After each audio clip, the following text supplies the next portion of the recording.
Ah, France, a beautiful European land filled with baguettes and cheese, as well as stereotypes that allow me to have this super generic intro. But it hasn't always been perfect. It actually used to be in a state of infinite crippling depression, I mean debt.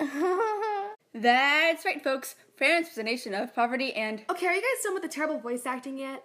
Geez, Hailey, calm down. We're only trying to add comedic effects so that we can get full credit on this wonderful assignment that we totally didn't wait till the last minute to do. We can't add that. Miss Wagner will be disappointed in us.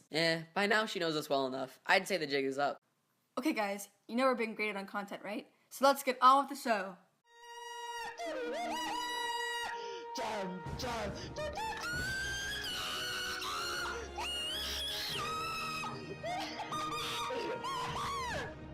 So as we were saying, France was once a land filled to the brim with people experiencing extreme famine and poverty. Well, that is 98% of France.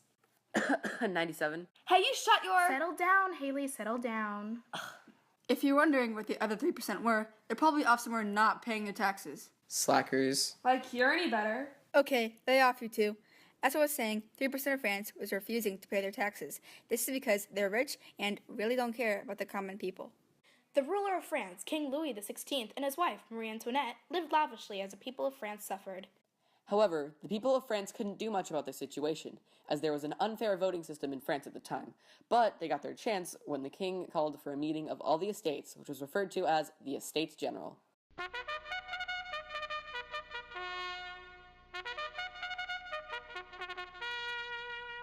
There were 3 estates. The first estate consisted of the church and the royalty. The second estate consisted of the nobility and wealthy merchants. And the third estate consisted of the working class. King Louis called the Estates General in 1789, 175 years after the previous one. Desperate times call for desperate measures, which is why when King Louis realized the economic plight of his country, he was forced to call the 3 estates to meet. It's probably worth mentioning that the 3% of France that we mentioned earlier all belonged to the first 2 estates. They were the ones with all the power, and they didn't want to pay their taxes. This is a major cause of the French Revolution because it continued to help France plunge deeper and deeper into debt, which upset the third estate. As I mentioned earlier, the voting system in France was very unfair, and this was because each estate had 33% of the votes. So, when it was time to vote on whether or not the first 2 estates would start paying their fair share of taxes, the third estate got double-teamed. This was the final straw. The third estate was fed up with their unfair representation, and they decided it was time for a new government. And so they made one, and they called themselves the National Constituent Assembly. Or the National Assembly, for short. Anyway, King Louis did not like the National Assembly. He saw it as a threat to his power. So in order to ensure that he kept power, he had the doors to the hall in which the National Assembly met locked. What a move. Jasmine! Who cares? I'll fix it in post. Well, censorship aside, the National Assembly now had to find a new place to meet, and so they chose a tennis court? Seriously? Wait, Sai, this can't be right. You have to be joking. I thought the same thing when I first read it. I was a bit skeptical at first, but they seriously did meet up at a tennis court. So, did they have super intense old-school tennis tournaments? Why is she in our group again?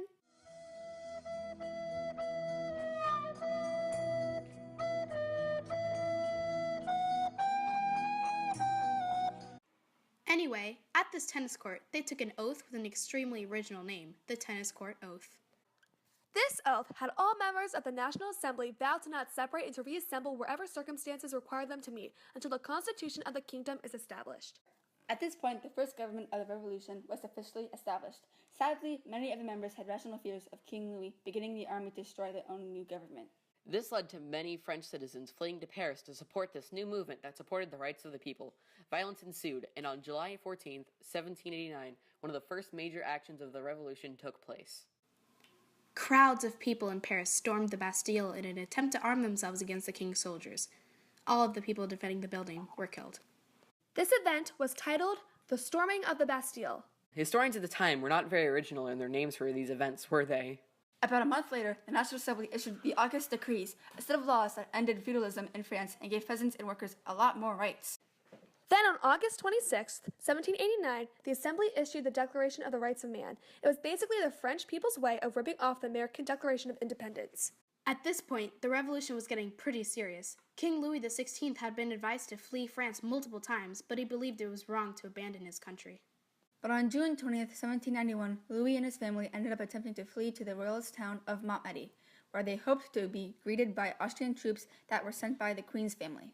This failed, however, as the disguises of the royal family were unconvincing. They were stopped at Varennes, only 30 miles away from their destination. They were then arrested and taken back to Paris to wait for their executions.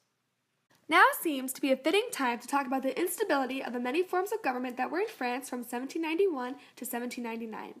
The National Assembly only lasted 2 years before the popular pressure called for another form of government called the National Convention. Then, the National Convention became influenced by their leading radical group of the time, the Jacobins, and their leader, Maximilien Robespierre. Once Robespierre and the Jacobins had control of their convention, the Reign of Terror began. The Reign of Terror was just as terrible as the name implies. It was used as a way for the Jacobins to consolidate their power. The Committee of Public Safety was established and would supervise military and political affairs.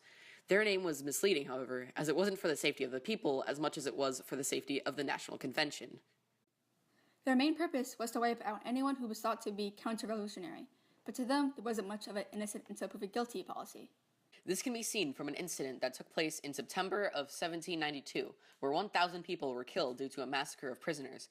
This was quote-unquote justified because the prisoners were apparently trying to rise up and join a counter-revolutionary plot, even though the majority of them were just common criminals with no political agendas. The National Convention wasn't the best government, but one important thing that happened during the Reign of Terror was the execution of the king. On September 21st, 1792, the monarchy was officially abolished and a republic was proclaimed in France. The king was sent to the guillotine in January of 1793. The Reign of Terror was finally coming to an end when the other groups in France realized just how radical the Jacobins had become. They challenged Robespierre's rule, and the convention ended up acting against him in what is now known as the Thermidorian reaction. Robespierre was arrested in 1794, and 80,000 prisoners were released from jail. Robespierre was then executed on July 28, 1794. The death of Robespierre allowed for the birth of the last government of the Revolution, the Directory. So, to recap, the governments of the French Revolution were the National Assembly, the National Convention, then the National Convention ruled by Robespierre, and finally, the Directory. The Directory set out to fix the problems France was facing. The French people were still divided, there was no money, and they were still at war with royalist countries, which was very expensive. They ended up failing. However, on November 9, 1799, a man named Napoleon Bonaparte staged a coup and overthrew the Directory. And with that, the last government of the revolution was gone, and with it came the end of the French Revolution. That took longer than expected, but we did it. You can blame Cy for not having a together. I regret nothing! Well, once again, someone didn't learn his lesson. Procrastination isn't just a habit, it's a lifestyle choice. Well, I'm never working on a project again with Cy. All in favor say aye. Aye! Oh well, I guess we're all done here. See y'all later. Remember, wear your seatbelts. Are you feeling it now, Mr. Krabs? Are you feeling it now, Mr. Krabs?